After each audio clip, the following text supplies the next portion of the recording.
Dear editors of the Oxford English Dictionary, I'm writing because last year you added the word selfie to your dictionary.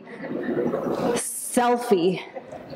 That was the word that you and all your nerd colleagues couldn't live without. Selfie. A word that originated with Kim Kardashian, or maybe her mom. You chose selfie when there are so many other words you could have chosen, and you should have chosen. Like what, you ask? And thank you for asking. Like neo-mama. That's the word I would have added to your dictionary if I had been given the opportunity, and that is specifically why I'm writing you. I'd really like you to consider it this year. A neo-mama is my word for a new mom. It describes being a first-time, clueless new parent who doesn't know what she's doing, doesn't yet have maternal instinct, but thinks that she's supposed to. She's still wearing maternity clothes, and she didn't know she would be.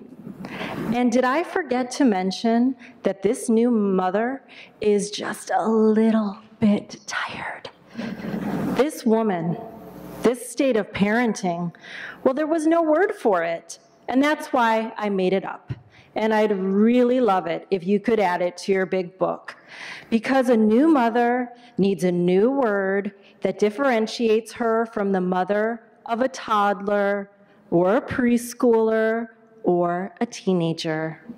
And there is also a world of difference between a first-time mother and a seasoned mother who just had baby 2 or 3, or depending on what reality show you watch, baby 23.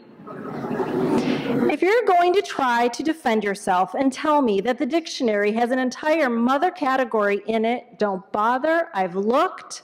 I've seen it. Den mother, earth mother, motherland, motherboard. No, those don't cover it. You have no word for a new mom. If you need more evidence, I would like to tell you a little bit about the first morning I spent at home alone with my first baby. He was probably about 6 days old. My parents were gone. My in-laws were gone. My husband was gone. It was just me. Well, it was just me and the baby.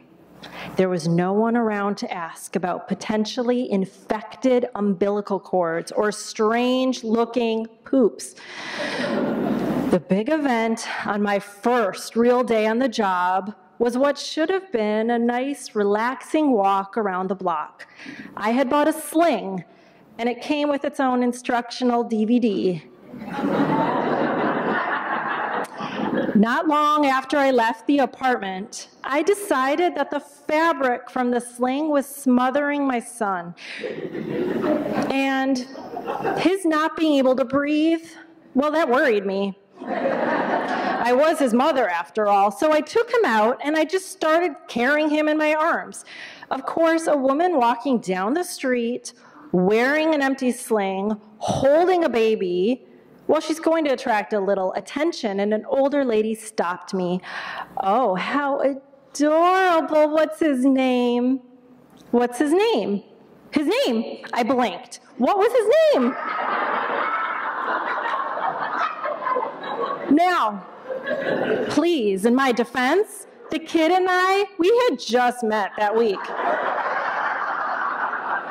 My husband and I, we had just named him, and the name was still so new. After a couple of seconds, 1 second, 2 seconds, oh my God, it felt like an eternity, the name came to me. But do you know what a neo-mama I felt like? See how nicely the word worked there? It took a long time, weeks, months. I honestly don't remember how long or when or even how. But over time, I became more and more comfortable with my new role until one magical yet unremarkable day, I shed my neo-mama status and I became simply a mom. And mom, well, I'm happy to say that that one is already in the dictionary.